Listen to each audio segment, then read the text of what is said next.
नमस्कार, आपका स्वागत है इंडिया पब्लिक खबर में और मैं हूं अर्जिता। बॉलीवुड में कथित ड्रग्स केस के बाद से एनसीपी के नेता और मंत्री नवाब मलिक और एनसीबी के बीच तकरार जारी है।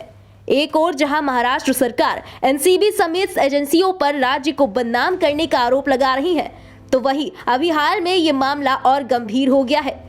महाराष्ट्र सरकार में मंत्री नवाब मलिक कई दिनों से एनसीबी के जोनल चीफ समीर वानखेड़े और उनके परिवार पर हमला बोल रहे हैं। मलिक ने गुरुवार को वानखेड़े को चुनौती देते हुए कहा कि साल भर के भीतर उनकी नौकरी चली जाएगी। वहीं मंत्री के जवाब में वानखेड़े ने कहा कि इसके लिए उनकी शुभकामनाएं हैं और अगर उन्हें मुंबई से ड्रग्स हटाने के लिए जेल भी जाना पड़ेगा तो वो मंजूर होगा। ब्यूरो के जरिए सुशांत सिंह की आत्महत्या के बाद एक विशेष अधिकारी को इस डिपार्टमेंट में लाया गया। आत्महत्या की जांच सीबीआई को दी गई।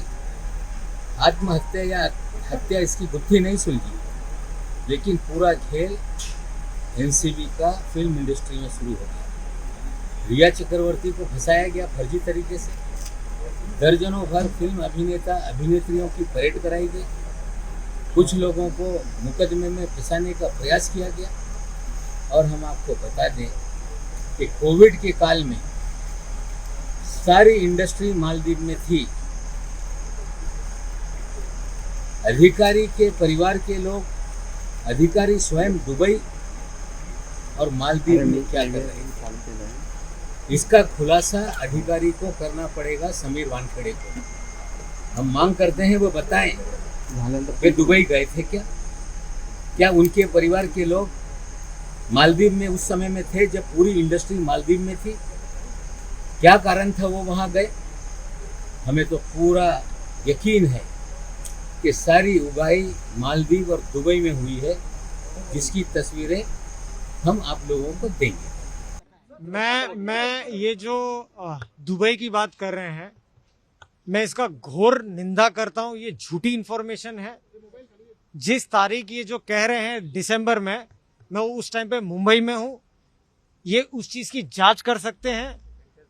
पूरी तरीके से मैं इसका खंडन करता हूं और झूठा आरोप है। हमारे जो पिछले 15 दिन से जो हमारे पर पर्सनल अटैक हो रहे हैं, जो मेरी जो मृतक माँ है वहां पर अटैक हो रहे हैं, मेरी जो बहन है उस पर अटैक हो रहा है, मेरे जो सेवानिवृत्त पिता है, मेरे डैडी हैं, उन पे ये अटैक हो रहा है, जिसकी मैं घोर निंदा करता हूँ। I am a central government employ, so I have to take due permissions from my seniors and after that I will take a legal course. जब आप मालदीव गए तब वहाँ पे कुछ बॉलीवुड के सितारे भी मौजूद थे? कोई भी मेरे इस तरह की भाषा ये बहुत ही घिनौनी शब्द इस्तेमाल किए गए थे। मुझे नहीं लगता है कि कोई छोटे बच्चों के साथ में जाके एक्सटॉर्शन जैसी घटिया चीज या घटिया क्राइम कोई भी करेगा। नवाब मलिक सेलिब्रिटी से आप वहाँ पर मिले थे क्या? वहाँ पर किसी से मुलाकात हुई थी आपकी? मेरी किसके साथ कोई मुलाकात नहीं हुई है। It was with all due permissions, everything legal. मैंने कुछ गलत नहीं किया। आपके क्लैरिफिकेशन के बाद में उन्होंने ट्वीट किया है और कुछ फोटोज ट्वीट किए हैं। वो मुंबई के फोटो है। वो मुंबई का फोटो है और मैं मुंबई में था। मैं तो उनको ये कहता हूँ ना कि सच्चाई को कोई चीज की आँच नहीं। देख लीजिए मैं कहाँ पर हूँ, एयरपोर्ट से डेटा ले लीजिए कहाँ पर हूँ मैं। पासपोर्ट होता है, उस चीज के लिए वीजा भी लगता है, पासपोर्ट वीजा भी लगता है, तो वेरीफाई कर ले वो चीज। I have never been to Dubai, whatever time is stating that. Secondly, there are mechanisms to check where a person is. So this is completely false. And I have never been to Dubai with my sister, what he is mentioning during that date and time. So it is false and I completely condemn. आइए आपको बताते हैं कि आखिर क्या है ये पूरा मामला। दरअसल सुशांत सिंह राजपूत की मौत के बाद बॉलीवुड में ड्रग्स कनेक्शन सामने आया था, जिसके बाद से एनसीबी की ड्रग्स के खिलाफ ताबड़तोड़ कार्रवाई जारी है, जिसमें कई बॉलीवुड एक्टर और एक्ट्रेसेस से पूछताछ भी की जा चुकी है। यही नहीं, कुछ को तो गिरफ्तार भी कर लिया गया था, जिसमें दीपिका पादुकोण, सारा अली खान, कॉमेडियन भारती सिंह, रिया चक्रवर्ती समेत कईयों को निशाने पर लिया गया था। इसके बाद से ही महाराष्ट्र सरकार लगातार एनसीबी और केंद्रीय जांच एजेंसियों पर महाराष्ट्र को बदनाम करने का आरोप लगाती नजर आ रही है। एनसीबी की इस कार्रवाई में मंत्री नवाब मलिक के दामाद को भी ड्रग्स केस में जेल की हवा खानी पड़ी है।